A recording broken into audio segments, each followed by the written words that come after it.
नमस्कार, मैं भंवर पुष्पेंद्र चौहान तहे दिल से आपका इस्तकबाल करता हूं ईटीवी राजस्थान के खास कार्यक्रम ईटीवी राजस्थान लाइफ लाइन में। कहा जाता है कि पहला सुख निरोगी काया। अगर आपकी काया सुखी है तो सारे सुख आपके कदमों में हैं। और इसी सब को ध्यान में रखते हुए एक खास प्रोग्राम हमने आपके लिए तैयार किया है जिसका नाम है ईटीवी राजस्थान लाइफ लाइन। ये कार्यक्रम हम पहले उत्तर प्रदेश और मध्य प्रदेश में भी कर चुके हैं और इसी श्रृंखला को आगे बढ़ाते हुए हम राजस्थान में आपके लिए खास तौर पर एक कार्यक्रम लेकर आए हैं और एक ऐसा मंच भी हमने तैयार किया है जिस पर होंगी वो तमाम दिग्गज हस्तियां जो स्वास्थ्य सेवाओं से जुड़ी हैं। तो शुरू करते हैं हमारा खास कार्यक्रम ईटीवी राजस्थान लाइफ लाइन।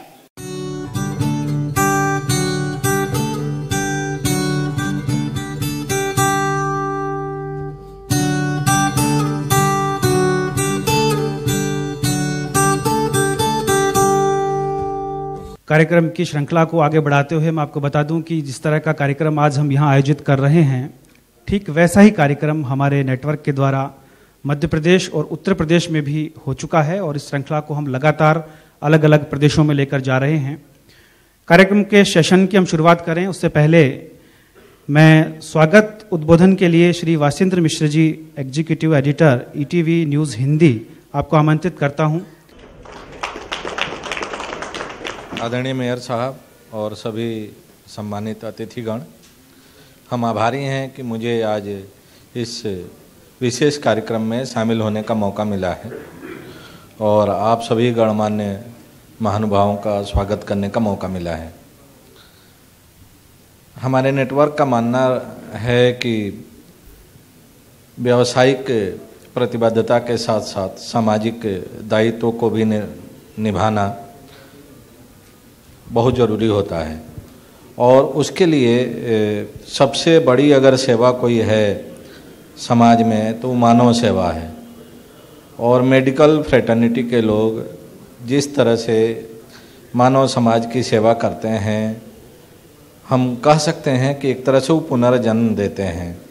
इन्हीं कम शब्दों में हम एक बार फिर अपनी कृतज्ञता ज्ञापित करते हैं कि आप लोगों ने मुझे यहाँ पर आमंत्रित किया और बोलने का मौका दिया।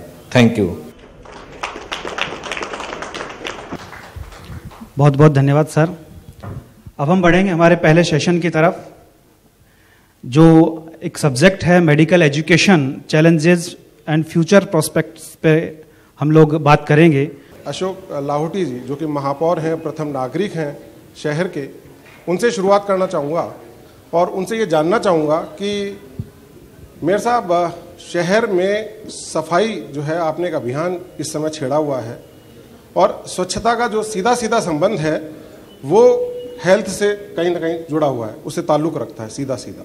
आज स्वस्थ जयपुर, स्वस्थ देश, स्वस्थ भारत यदि बनेगा तभी हम विश्व के महान देशों में जा पाएंगे। हमने एक साल से एक नया नारा नगर निगम का दिया है, स्वच्छ जयपुर, स्वस्थ जयपुर। और हम ये कहते भी हैं और मैं तो बहुत सारी जगह पे जाकर बहुत खुले मंचों से भी कहता हूँ, और आज तो यहाँ इतने सारे डॉक्टर्स और सब लोग बैठे हैं कि आज से बहुत छोटी सी बात मैं आपको बता रहा हूँ कि 5-6 साल पहले, 7 साल पहले chikungunya, dengue, swine flu, malaria, cancer, infection और इतने मल्टीपल मरीज जो हम एस्थमेटिक के कह सकते हैं या कैंसर के कह सकते हैं, ये एकदम से कहाँ से पैदा हो गए? ये इतने बड़ी तादाद, इतनी बड़ी संख्या कहाँ से आई है? मुझे लगता है कि कहीं ना कहीं ये उस कचरा भी वो एकमात्र कारण नहीं हो सकता, लेकिन वो भी एक बड़ा कारण है कि जिस गली में, मोहल्ले में हम ये जो खुले में जो कचरा फेंकते हैं, वो कचरा वहाँ कई कई दिनों तक खाली प्लॉटों में पड़ा रहता है, सड़ता है।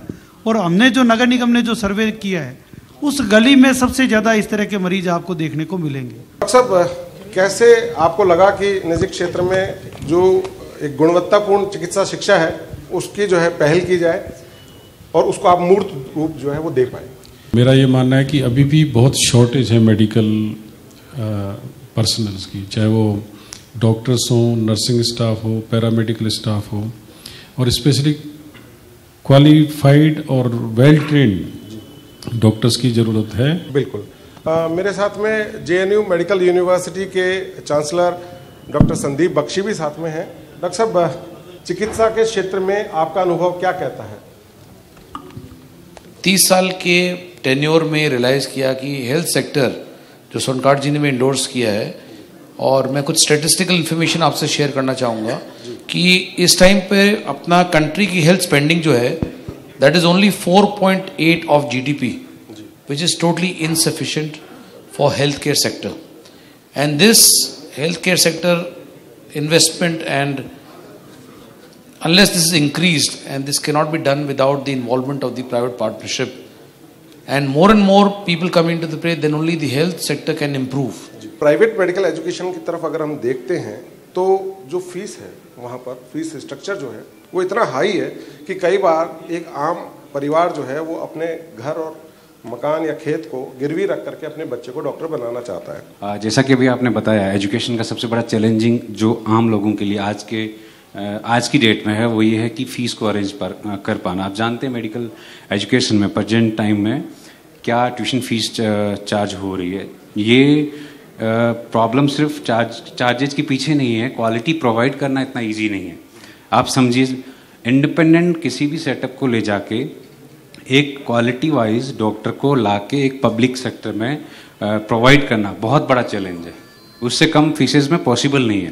ये थे हमारे साथ आज जुड़े हमारे मेहमान, जो कि हमें बता रहे थे कि किस तरह से इस देश में नहीं बल्कि प्रदेश में चिकित्सा शिक्षा के क्षेत्र में, मेडिकल एजुकेशन के क्षेत्र में यहाँ पर नवाचार हो रहे हैं और खास करके क्वालिटी एजुकेशन की जो बात है वो बात यहाँ की गई है। महापौर अशोक लाहोटी हमारे साथ जुड़े, doctor ML Sonkar, doctor Sandeep Bakshi और डॉक्टर हरिपाल, मैं आप सभी का धन्यवाद देना चाहूँगा।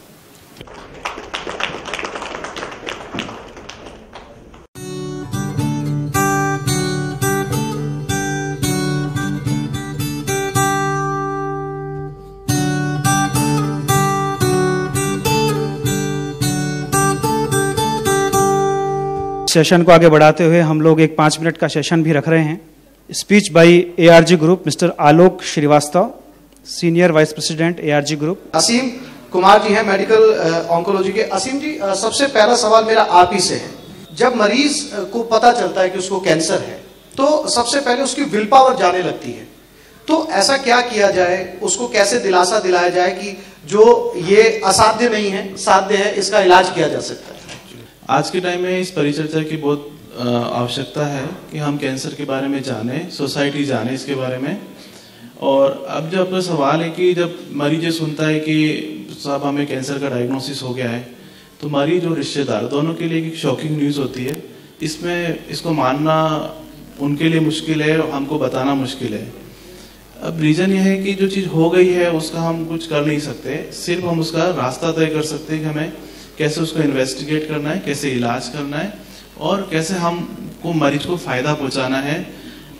ये इलाज का क्या नतीजा निकलेगा उसकी स्टेज पे डिपेंड करता है और कैसा हम इलाज करते हैं उस पर भी डिपेंड करता है। Doctor Naresh Jakhotia radiation oncology के अंदर है। डॉक्टर नरेश, चूंकि आप रेडिएशन देखते हैं, रेडिएशन के बारे में भी आम धारणा ये है कि कीमोथेरेपी के जरिए जो है वो पूरी स्किन खराब हो जाती है या बाल चले जाते हैं आमतौर के ऊपर, तो इसका भी मरीज के अंदर जो है वो बहुत भय रहता है, वो जाना नहीं चाहता, रेडिएशन के अंदर जाना नहीं चाहता, दूसरे इलाज के जरिए जो है वो इसको ठीक करना चाहता है। आप रेडिएशन को लेकर क्या कहेंगे? मैं रेडिएशन को लेकर ये कहना चाहता हूँ सबसे पहले कि रेडिएशन नॉर्मली जो हम यूज करते हैं दे आर जस्ट एक्सरेज।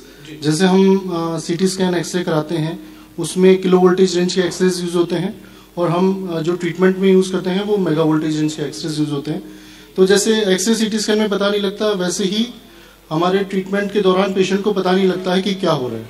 और जो रिसेंट मशीन्स हैं हमारे पास, उससे पेशेंट की स्किन का जलने का चांसेस मिनिमल होता है। Doctor Shashikant Saini ji surgical oncology में। शशिकांत जी, विल पावर कितना जरूरी हो जाता है जब ये बीमारी घर कर लेती है, इस बीमारी के लक्षण दिखाई देने लगते हैं, तो विल पावर की कितनी बड़ी भूमिका होती है? एज ए सर्जिकल ऑन्कोलॉजिस्ट आप मुझसे पूछें तो कैंसर हॉस्पिटल में कोई भी पेशेंट चाहे रेडिएशन वालों के पास गया हो, मेडिकल हो, अल्टीमेटली सबसे पहला जो काम आता है, रोल आता है, वो सर्जिकल ऑन्कोलॉजिस्ट का आता है। क्योंकि मोटा मोटा यदि शरीर के कैंसर्स को बांटे तो एक लिक्विड कैंसर होता है और दूसरे होते हैं सॉलिड कैंसर्स। तो किसी भी सॉलिड कैंसर में until unless we have diagnosis by FNSC और मीन्स ऑफ बायोप्सी तो आगे ट्रीटमेंट प्रोसीड नहीं होता है। तो जहां आप वो पूछ रहे थे कि पेशेंट प्लस फैमिली का एक भ्रांति होता है कि जैसे ही कुछ इन्वेस्टिगेशन कराया रिलेटेड टू ट्यूमर, FNSC या बायोप्सी तो फैल जाएगा क्या।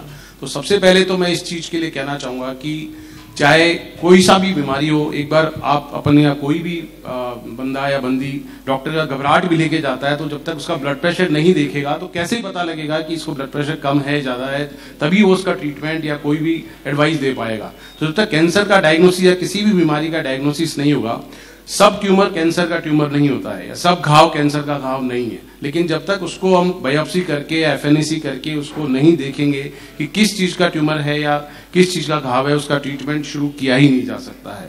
डॉक्टर उपेंद्र शर्मा, हेमाटो ऑन्कोलॉजी से। डॉक्टर उपेंद्र जी, आप जो हेमाटो ऑन्कोलॉजी के अंदर आता है, ब्लड कैंसर्स आते हैं, सबसे पहले जो है ये माना जाता है कि ब्लड कैंसर जो बाकी का डॉक्टर साहब ने बताया कि जो सर्जरी तक पहुंचने की जो नौबत आती है, ब्लड कैंसर सबसे ज्यादा क्योर किया जाने वाला कैंसर है।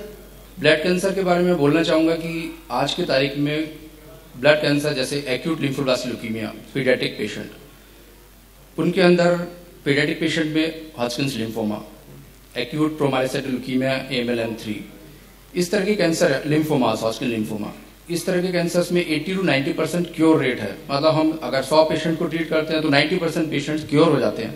थैंक यू डॉक्टर साहब। उम्मीद करते हैं कि इस डिस्कशन से ये अवेयरनेस लोगों में जरूर आएगी कि कैंसर एक व्याधि है, मृत्यु नहीं है, और कैंसर का इलाज यहाँ पर संभव है, खास करके राजस्थान के अंदर। आप तमाम मेहमानों का बहुत शुक्रिया इस डिस्कशन में शामिल होने के लिए।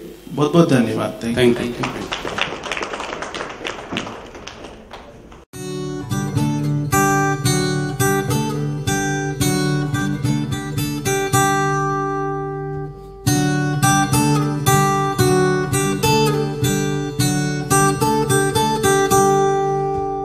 अब हम अगले सेशन की तरफ आगे बढ़ेंगे। तीसरा सेशन है हमारा, जिसमें हम बात करेंगे cutting edge technologies in private and corporate hospitals, और हमारे वरिष्ठ संवाददाता सुधीर शर्मा हमारे साथ यहाँ सूत्रधार की भूमिका निभाएंगे।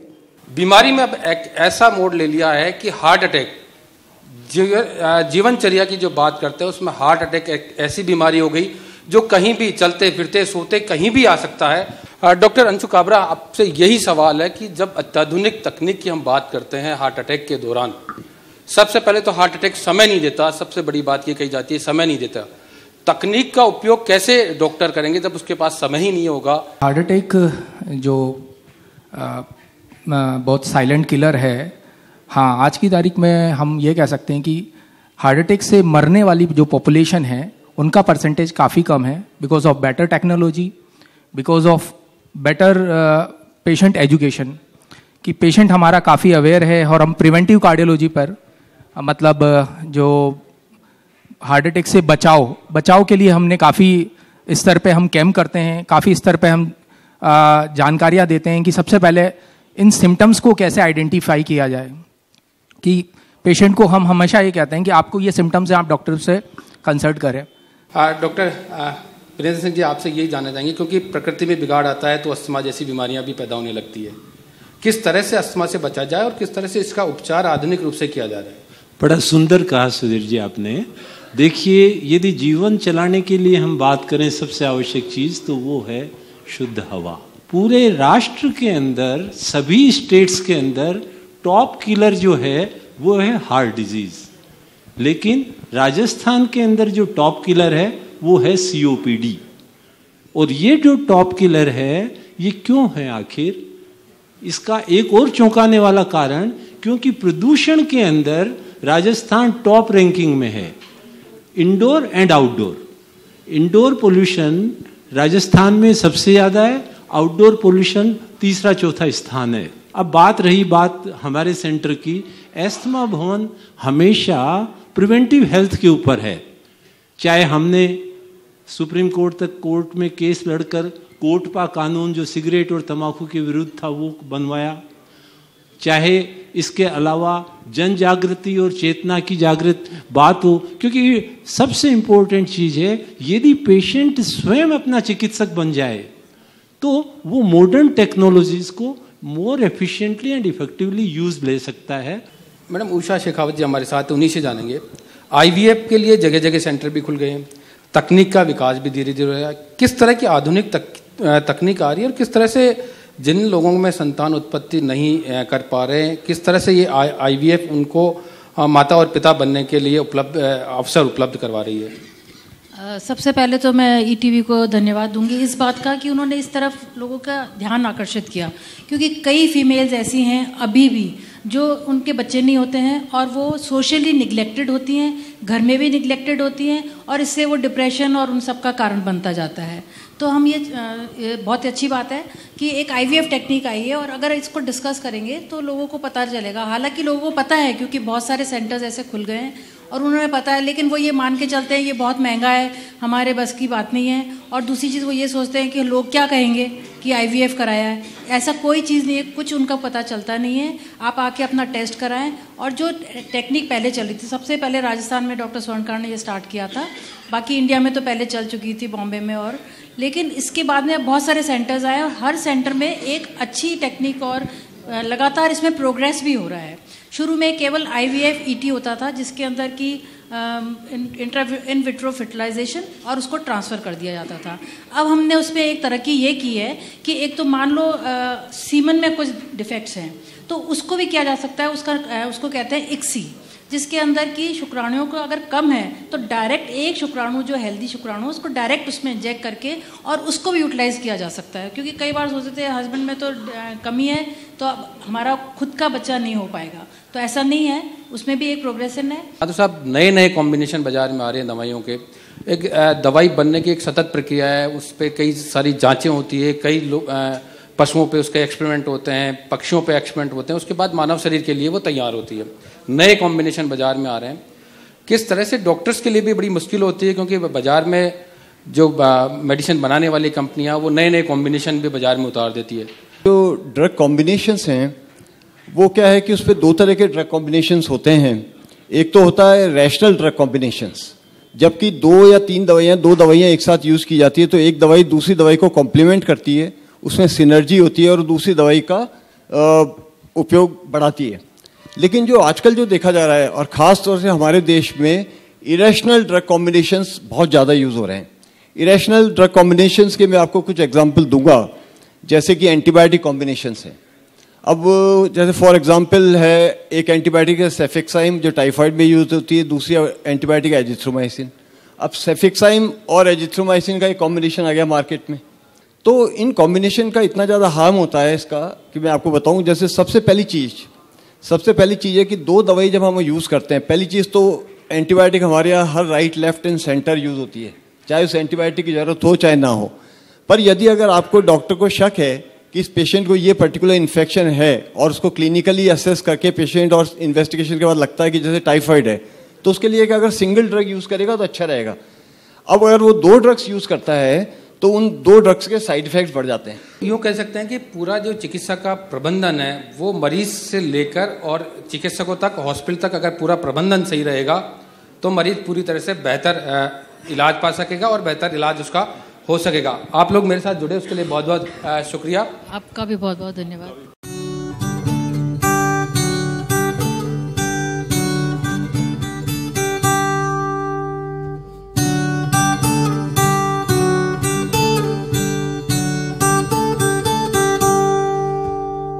चलिए अब हम आगे बढ़ते हैं हमारे अगले सेशन की तरफ, और उस सेशन को होस्ट करेंगे अंकित तिवारी जो हमारे संवाददाता हैं। मैं उनसे गुजारिश करूंगा कि मंच पर पहुंचें।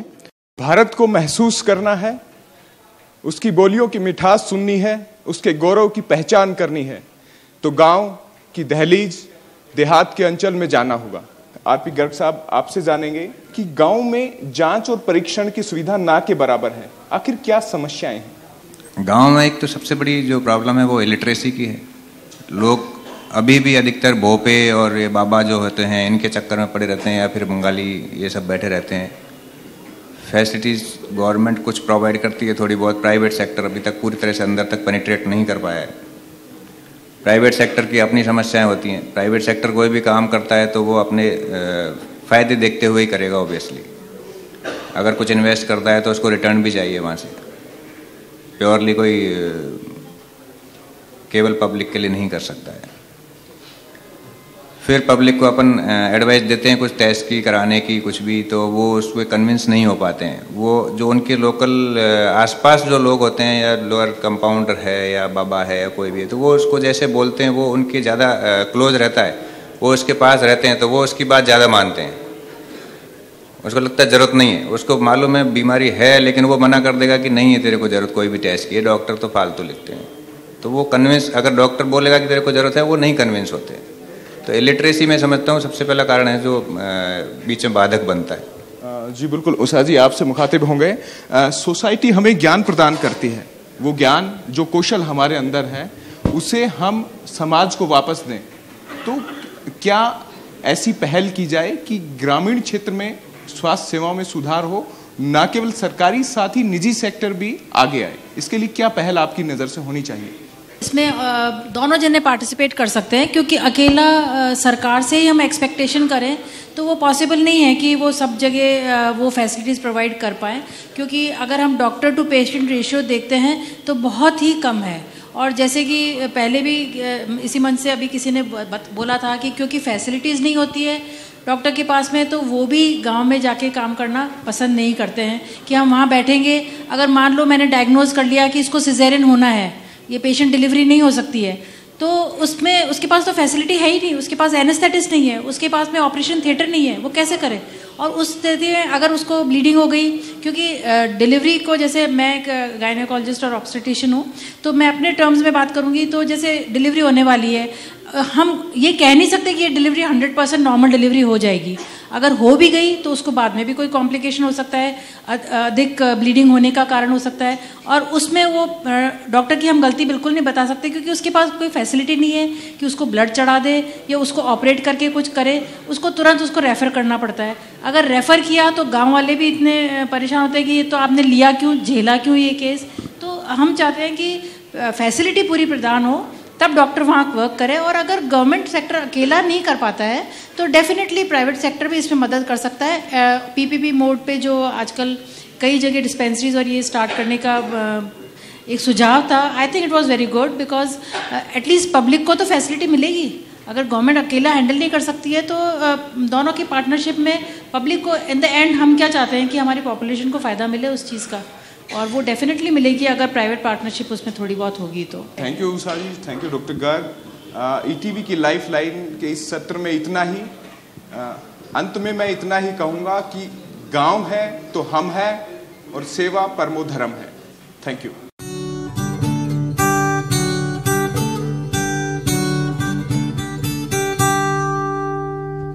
आप सभी का बहुत बहुत आभार अपना कीमती वक्त हमारे साथ गुजारने के लिए, और ख़ास तौर पर सामाजिक सरोकारों से जुड़े इस हमारी कोशिश को संबल देने के लिए। तमाम डॉक्टर्स का, चिकित्सा जगत से जुड़े सभी विशेषज्ञों का, और हमारे इस कार्यक्रम को कामयाब बनाने में और हमारे चैनल को लगातार इकोनॉमिक सपोर्ट देने के लिए तमाम स्पॉन्सर्स का बहुत बहुत आभार।